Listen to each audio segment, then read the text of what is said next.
Hi, welcome to this video presentation of Rossio. My name is Orlando Sá, I'm the designer of the game, and on behalf of Pythagoras Games we want to thank you for your time and we hope you enjoy this video presentation. How does Rossio play? Well, players will alternate turns during the game until one of the players completes the square by building the last tile on the square. On a player turn, he has to do three things. The first thing a player do in his turn is he has to recruit a card from his hand into his tableau. So I'm here already kind of 1/3 of the way in a two-player game, so I can show you better how things work together. And here the first player has to play one of the three cards he has in hand, and he can either play the card face down or face up.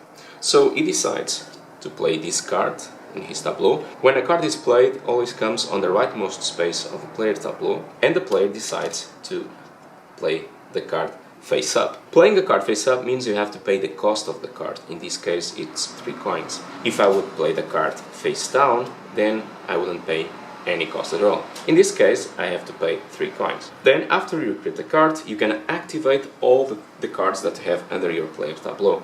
Please notice that you can never have more than 3 cards. In a future turn, if this player plays another card, this card slides and this card would be pushed out of his player board. So he played this card, he paid the 3 coins, and now he activates all the cards. Face-up cards will give you points, and face-down cards will give you a coin each. In this case, by activating the cards, he will gain 1 point for each time the yellow tiles configure this pattern on the board. And you see that happens twice, so 1 point for each time that happens, so you would get 2 points. A tile can score several cards, but cannot be used twice for the same cards. Then this card will give the player a coin, and this last card that he played will not score because it requires 4 blue tiles in a row. Now please notice, as you can see here, the orientation doesn't matter on the square.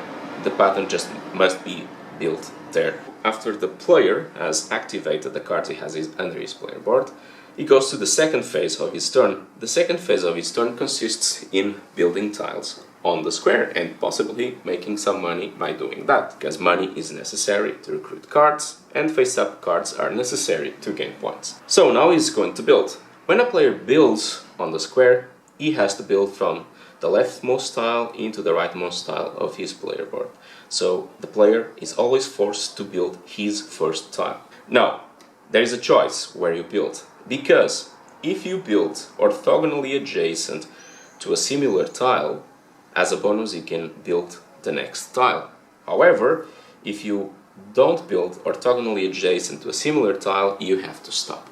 Sometimes you want to do this because you don't want to score cards of the other players, but the more you build, the more coins you gain, as you will see. So, of course, he decides to build it here. Now he can build the next tile, which is the red tile. And here is in a problem, because a tile must always be built orthogonally adjacent to 2 elements, either 2 tiles or either a wall and a tile. And on the game we consider these 3 walls. The theater is not considered a wall for game purposes. So you could build here, you could build here, you could build here, or you could build here. In this case, any of these options will not be adjacent to a similar tile, which means that you will not be able to build the next tile. But at any moment in a player's turn, when he is building on the square, a player can spend 1 coin to swap the position of 2 adjacent tiles on his player board. So he decides to do this, and like that he builds this tile here. Now, because he built this tile orthogonally adjacent to another blue tile, he can build the next tile, and as you can see, he is working in scoring this card the next times that will be activated in future turns. So now he can build the red tile. Again, there's no good options, he doesn't have any more money, so this will be the last tile he's going to build this round. And he's going to build here, because each time a player completes a column, he gets the bonus that is depicted under. In this case, he gets an extra coin.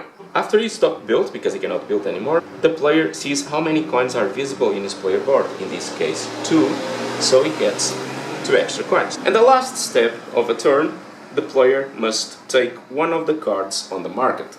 Now, the access that players have to the cards depends on how many tiles they have built. If a player only had built one tile in his turn, he could only take this card. If a player had built 2 tiles, he could choose between the first and the second card. In this case, he built 3 tiles on the square, so he can choose any of these 3. And he's thinking on getting this card because you see this pattern appears twice on the board. These cards slide to the left and a new card is drawn. And the player ends his turn by shuffling the remaining tiles, if any, to the left, and then he starts by replenishing his player board. So then it will be this player's turn.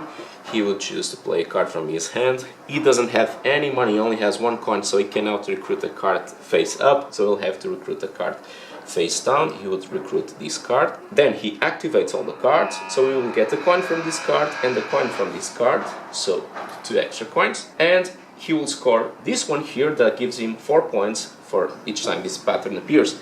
And this pattern appears only once on the board, so he would gain 4 victory points. Then, after he activated the cards, he's going to build. And he decides to build this tile here. And again, if he builds, because he built a tile orthogonally adjacent to a similar tile, he can build the next one.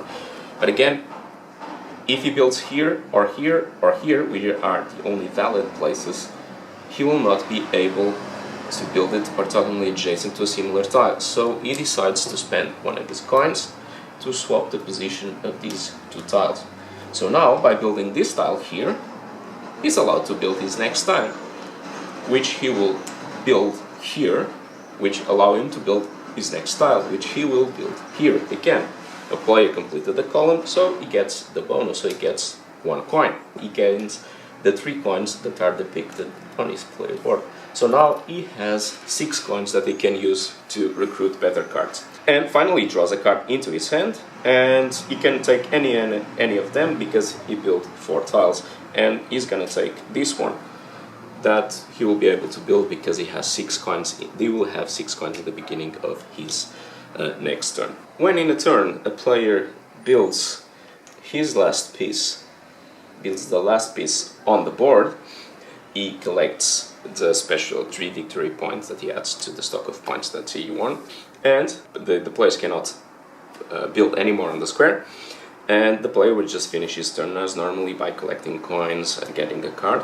Any other players that still haven't played on this round, in this case this player, because who activated the end of the game was the first player, still have the chance to perform the first step of their turn, that is to recruit a card, paying the money, and activating the cards and getting the points from the cards that they still have in play.